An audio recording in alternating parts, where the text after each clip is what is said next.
Now, there's a fourth final challenge I just want to mention that may well be the defining challenge of our generation, and that is the fight against international terrorist organizations. Country after country, from the Maghreb, from northern Africa through the Middle East to South Central Asia and into Asia, have populations with millions of kids, millions of young people. In many cases, these countries are 65%, if not 60%, under the age of 35, 30, 50% under the age of 21, 40% under the age of 18. And if these kids do not get a chance at education, and they have no opportunity because of corruption and bad governance, and their states are failing, we will feel it. Already we know this from ISIS and Al-Qaeda and other entities.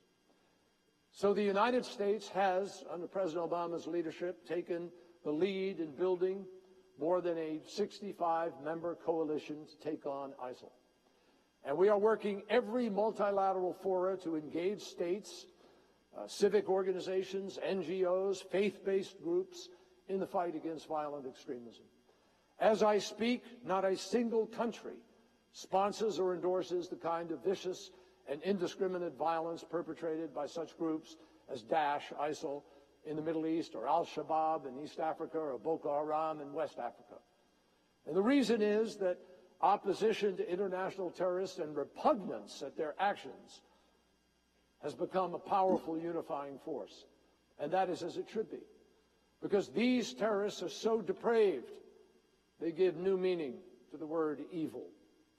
Their crimes go way beyond theft and destruction. They are smuggling and extorters. They destroy ancient cultural treasures.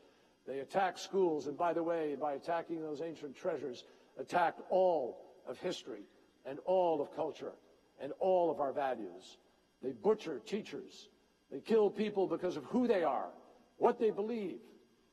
A Jordanian pilot burned alive, beheading innocent journalists, abducting boys to turn them into killers, literally auctioning off terrified girls in modern-day slave markets, complete with notarized sales contracts, and using the term marriage to describe what is actually systematic rape. And rape used not just as an instrument of war, but as a way of life.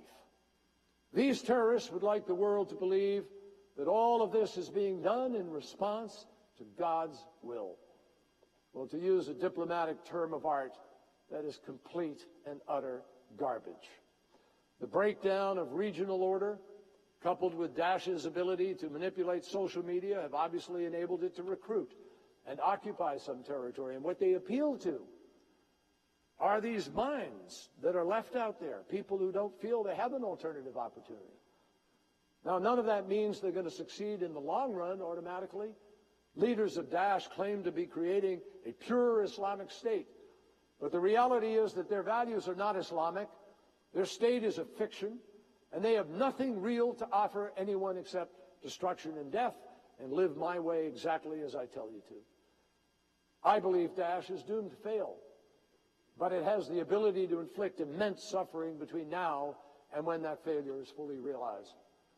So we must therefore hasten its decline, and we are. The 65-member U.S.-led global coalition to counter Daesh has only been in place for a year. People forget that. 14 months ago, it didn't even exist. But we've already accomplished a lot. Together with our local partners, the coalition, the United States, have launched thousands of airstrikes, forced Daesh to change how it conducts military operations, forced them underground, impeded its command and control, rescued a religious minority on Sinjar Mountain, driven the terrorists from the critical border town of Kobani, liberated the city of Tikrit, where we saw 100,000 Sunni be able to return to their home in Tikrit, which was occupied by ISIL previously. We've protected Baghdad, secured the Turkish-Syrian border east of the Euphrates River, and we're working on the west. And the coalition continues to strike Daesh targets in both Iraq and Syria, degrading its leadership and putting it under more pressure than ever before. Meanwhile, our allies are taking a more active role, and President Obama recently gave a green light to sending higher quantities of ammunition and other aid to our partners on the ground. In Syria, we see a chance to increase pressure on Daesh from more than one direction, especially if Russia makes good on its commitment, repeated many times, to help. The point we have made to the Russians, however, is that it would be totally self-defeating to the point of farce to try at the same time to prop up Bashar al-Assad and his murderous regime, which seems to be precisely what Moscow wants to do. And I have reminded the Russians, the Syrian civil war began because Assad responded to peaceful youth demonstrations, part of the Arab Spring, by sending in thugs to beat people up. And when the parents objected to how their kids were treated, and they turned out to protect their children, the regime responded by firing bullets. Having made peaceful change impossible, Assad made violence inevitable, and thereby paved the way for Daesh to emerge. The fact is that to this day, Assad and Daesh feed off of each other because the cruelty of each drives the desperate into the arms of the other. And this cycle of horror has to stop. Almost a quarter of Syria's population has been forced to flee the country. The international impact is absolutely heart-wrenching. I met with some of these refugees in Berlin a few weeks ago. And the United States has proudly contributed more than $4.5 billion in aid, and President Obama has just pledged an additional $400 million. We've also increased by sixfold the number of Syrian refugees that we will welcome to America. But the reality is there will be no end to the refugee crisis until there is an end to the conflict itself. That is and has been our goal.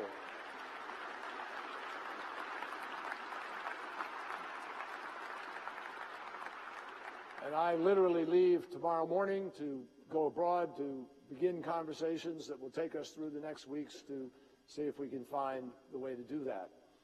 That is why we have supported human rights monitors and war crimes investigations. We've pushed hard for humanitarian access. We've worked closely with a broad array of opposition groups, and we have provided equipment and training to moderates.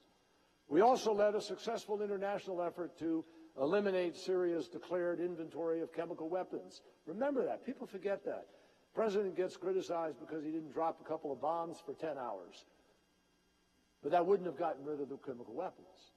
But because he was ready to do it and announced he was ready to do it, we were able to strike a deal with Russia, and we got all of the declared chemical weapons out of Syria, the first time in the history of human conflict that weapons of mass destruction have been taken out of a country while that conflict is going on.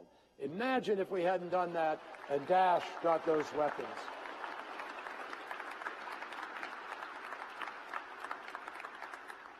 Imagine the devastation that the terrorists would have at their fingertips if they'd gotten a hold of an entire arsenal of sophisticated lethal chemical arms.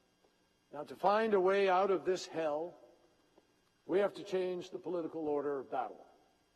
This is basic, and it begins with a crystal clear understanding that the choices between Assad and Daesh is no choice at all.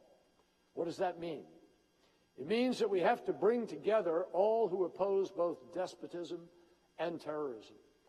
And the way to do that is through a diplomatic process that gives hope to every Syrian who wants to marginalize the extremists and put in place a government capable of uniting and leading the whole country.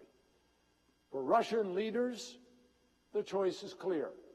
They can join in supporting a plan to drive Daesh back and create room for a more unifying set of Syrian leaders, or they can invest their arms and prestige on behalf of a dictator who is despised by the vast majority of his countrymen and hated throughout much of the region. Whatever Russia does, the United States will continue to support a future for Syria that rejects both terror and tyranny and that seeks instead to end the killing and build a more stable and inclusive future.